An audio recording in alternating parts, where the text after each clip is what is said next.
추미애 전 장관이 이번 대선 경선에 안 나왔으면 어떡할 뻔했나라는 생각이 듭니다. 생각만 해도 아찔합니다.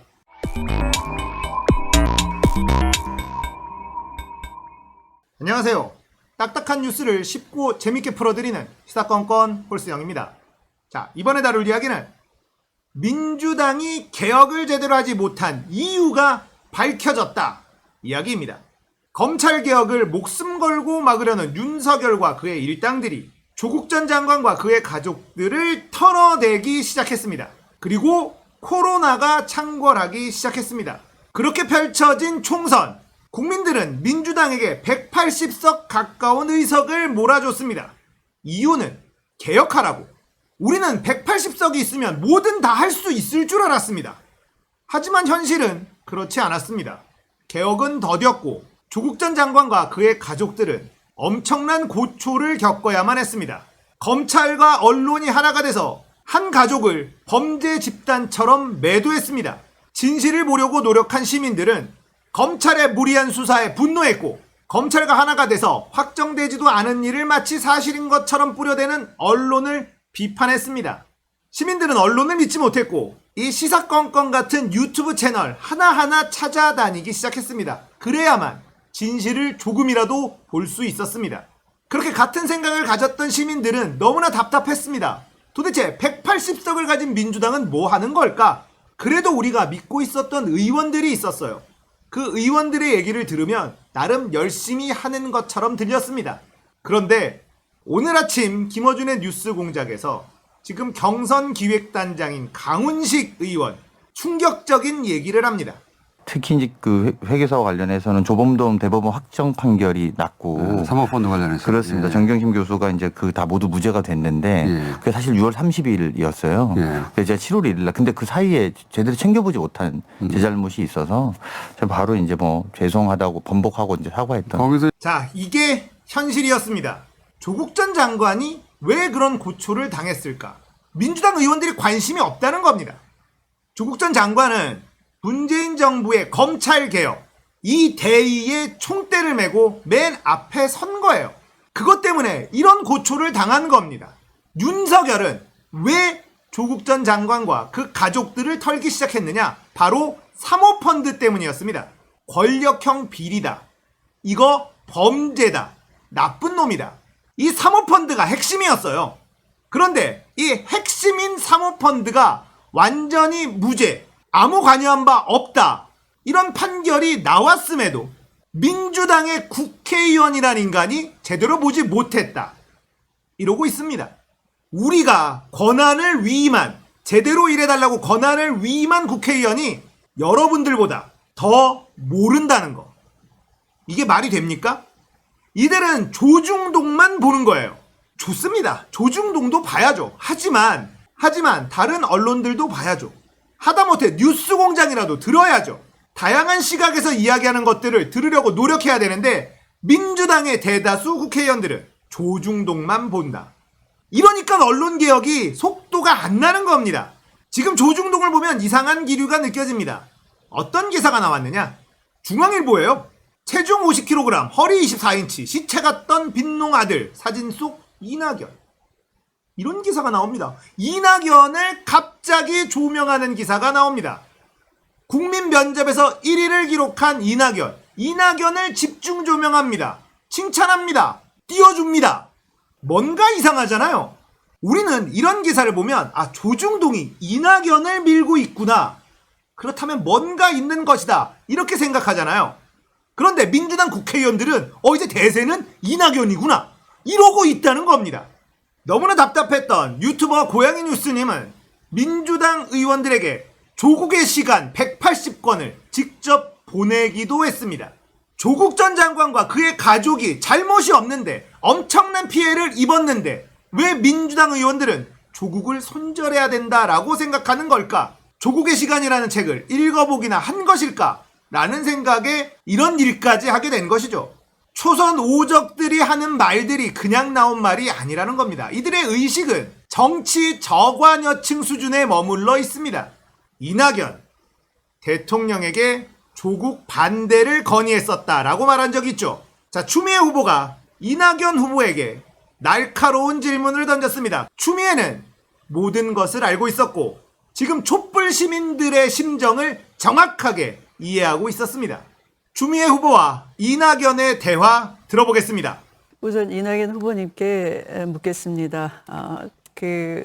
어제 토론회에서 조국 법무부 장관에 대해서 총리로서는 반대를 하셨다라고 하셨고요. 그리고 대통령께서는 임명을 강행하셨다면은 혹시 그 당시에 대통령이 판단을 잘못했다라고 여기셨나요? 네, 그렇지 않습니다. 저희 토론 과정에서는 개인 의견을 말씀드릴 수 있지만 의견이 모아져서 결론이 나면 그걸 수용했습니다. 그러니까 처음에 그렇게 반대한 이유가 무엇이었는지. 네, 어제 설명드린 그대로입니다. 더 보탤 말씀은 없습니다. 그 뚜렷이 어제 뭐 말씀을 하시진 않았고요. 이유를 말씀드렸죠. 본인이 이미 많은 상처를 받고 계셔서 더 상처받는 것이 걱정됐고 대통령께 부담이 되는 것도 걱정됐다. 이런 말씀을 드렸습니다. 그러면 대통령께서 그걸 강행하셨을 때는 네, 설명을 뭐라고 이해를 하셨어요?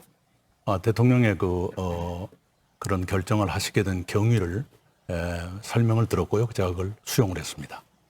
그러면 그 당시에 검찰 개혁에 대한 이해가 부족하진 않으셨나요? 그렇지 않습니다. 네. 그러면 그 후에 그러면 검찰 개혁을 하다 보니 저 윤석열 검찰총장이 혹시 그 개혁에 저항하고 있구나 이렇게는 의심은 안 해보셨나요? 당연히 의심했죠. 그러면 어떤 뭘 취하셨나요? 의심 이후에? 계속 그 수사에 대해서도 국회에서 여러 번 제가 경고를 했고 과도한 수사다. 그런 것은 아마 다 추 후보도 기억을 하실 겁니다. 별로 기억이 나는 바가 없고요.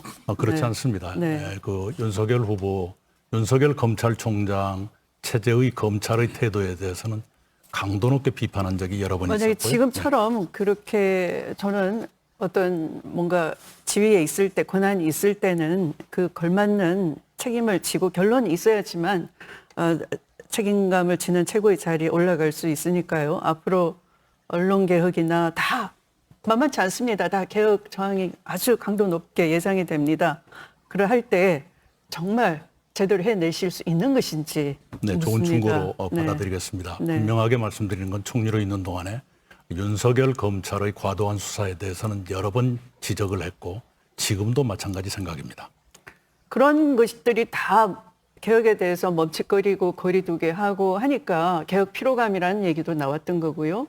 그래서 그 총합으로 사실은 보궐선거에 졌습니다. 단순히 무슨 뭐 부동산 문제 물론 그 당시에 굉장히 거센 바람이었죠. 그러나 지지자들이 그 부동산 문제 하나만 본 것이 아니고요. 연달아서 밀리는 것을 보면서 저는 총체적인 평가를 내린 것 아닌가. 그래서 다시 민주당다운 민주당답지 못한 민주당에서 민주당다운 민주당으로 복귀해야 된다. 이렇게 생각하는데 동의하십니까? 네, 거듭 말씀드리지만 그 당시에 추미애 후보께서 장관으로서 고생하셨다는 거 잘 알고 있고요.